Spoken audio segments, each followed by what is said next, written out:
D-Lo 404 Boxing. Shout out to the LDBC.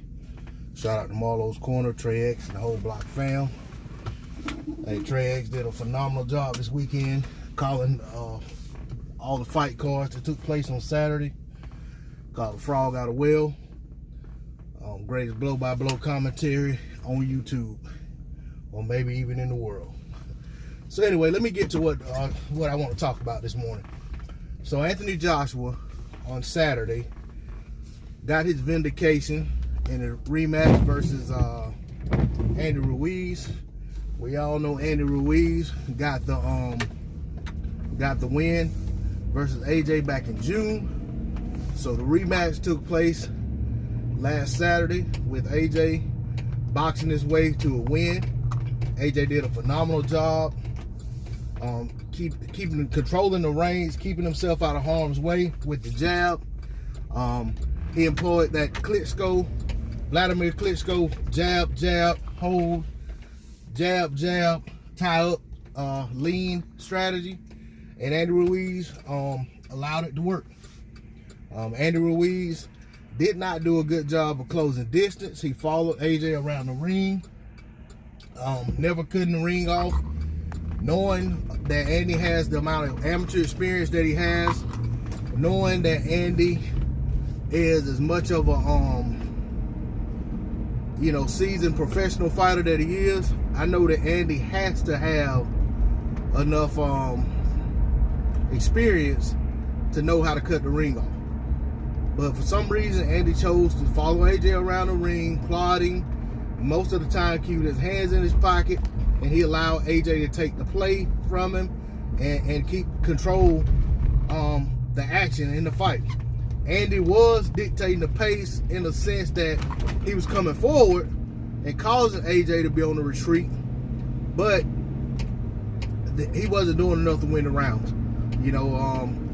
I don't agree with the scorecards being as wide as they were, but I definitely, feel like, in retrospect, the best fighter, not the best fighter, the correct man got his hand raised, and he was indeed the best man on that night.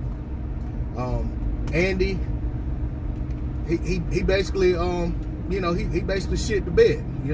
He didn't come, according to himself, he didn't come in shape. He didn't train properly. He didn't listen to his trainers. Now, this is what all he said. This isn't my words. These are things he said. And basically made a lot of excuses. Much like Anthony Joshua made a lot of excuses as to why he lost the first fight. But, you only funky as your last cut, so to say. And the reality is that,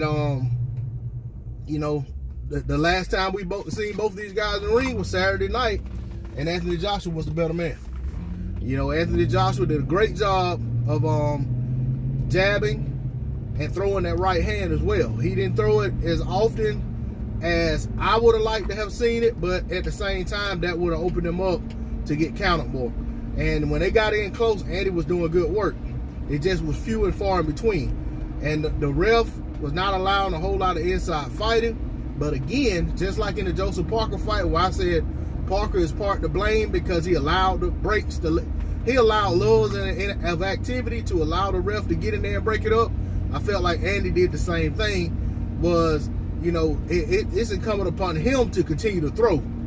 And if the ref is want to be the star of the fight, you as the fighter have to take that away from him. But be that as it may, the fight played out as it did.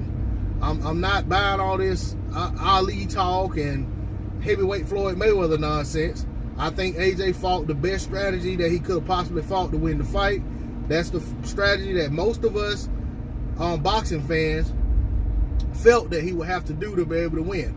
I was never buying any of this talk from people saying AJ's going to go in there and blow Ruiz out, or you're going to see the real AJ, so forth and so on. I was never buying into any of that. I knew that if AJ was to win this fight, he was going to have to play it safe for 12 rounds.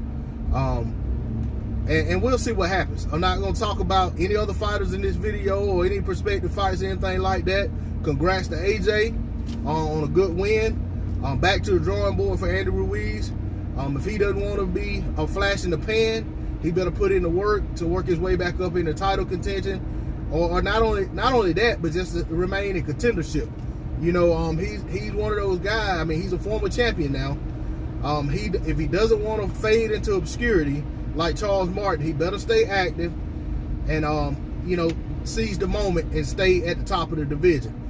Charles Martin, since his fight to his loss to AJ, he's kind of like a contender again. You know, I mean he's not even a contender. I mean, he's almost like he's a prospect.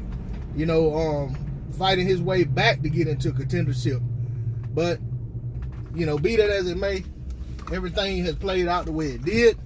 Andy needs to make sure he doesn't continue his downward spiral, because it's a long fall from being heavyweight champion to being where Andy was before he came to PBC and then eventually got that title shot. So much respect to both combatants. Like I said, great job on AJ getting his titles back. Eager to see what happens next with both guys. This D-Lo 404 Boxing. I'm out. Peace.